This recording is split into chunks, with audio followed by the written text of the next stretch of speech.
Um casarão na Bahia de importância histórica inestimável para o país, mas também cercado de histórias terríveis e funestas.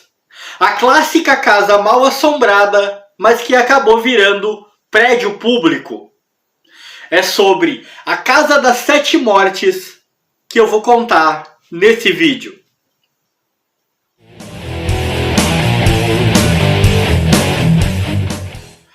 A bem da verdade, existem muito poucas evidências sobre a construção em si deste casarão. O que se sabe com certeza é que ele é um dos mais antigos do país, ainda em pé. Ele foi construído para ser casa de gente rica, de gente abastada. A sua arquitetura em si denuncia isso. Era uma casa de pessoas que tinham muito dinheiro na sua época. E estamos falando de uma construção do século XVII. Ou seja, é realmente uma casa muito antiga. E ainda muito bonita, porque ela foi tombada pelo governo baiano.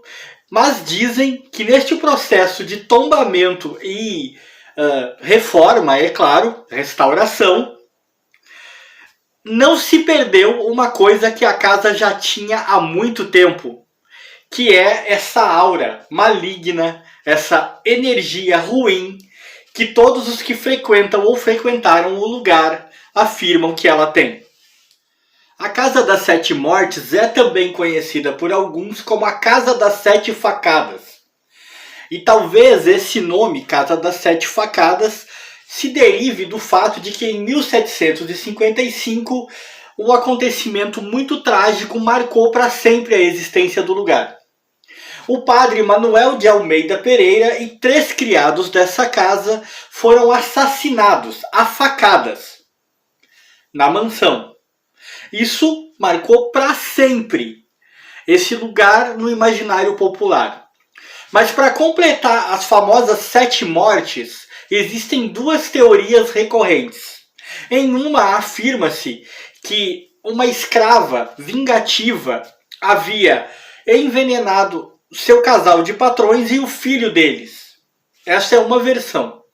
Enquanto outra versão afirma que nesta casa também foram encontrados os corpos de uma mãe e suas 2 filhas já em estado de decomposição, que teriam sido assassinadas por alguém que jamais se descobriu quem foi. Na verdade, até onde se sabe, não há mesmo muita certeza sequer de quem foi o assassino do padre e dos empregados. Tudo permanece um mistério, tudo permanece insolúvel e a casa permanece assustando as pessoas. Quem conhece o lugar afirma que lá dentro é impossível não se sentir um certo peso, uma sensação muito ruim e incômoda. O imóvel, fisicamente falando, também tem algumas características que são um tanto estranhas. Embora seja sim uma bela casa, uma bela mansão, ela possui em sua arquitetura misturados elementos da arquitetura árabe, espanhola e portuguesa. O que é uma coisa que soa um pouco dissonante, se você parar para pensar. Essa casa foi tombada pelo patrimônio histórico em 1943. Foi tombada pelo governo da Bahia. Hoje em dia ela abriga cursos de música, canto e pintura. Mas detalhe, ela funciona apenas até às 17 horas, porque ninguém é bobo de arriscar ficar nessa casa depois que escurece.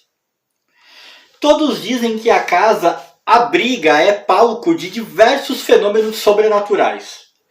A exemplo, portas que abrem e fecham sozinhas, vultos, vozes vindas de lugar nenhum, que é o clássico.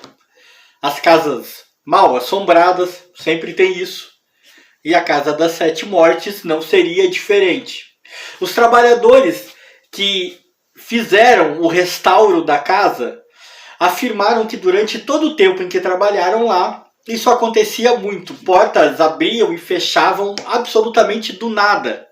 E existiam os tais vultos e vozes. Tanto que alguns desses trabalhadores simplesmente não trabalhavam lá à noite, se recusavam. Alguns deles só queriam trabalhar de dia, por medo dos supostos fantasmas da Casa das Sete Mortes. Eu não sei dizer o quanto disso era medo ou conveniência, porque eu particularmente nunca gostei de trabalhar à noite, né? Se eu dizer que estava com medo dos fantasmas me bastasse para eu não precisar trabalhar, estava dentro, pode ter certeza. O fato é que a Casa das Sete Mortes talvez seja um dos poucos exemplos de prédio público assombrado. Não que não existam outros, existem. Mas não são tantos assim, se você parar para pensar.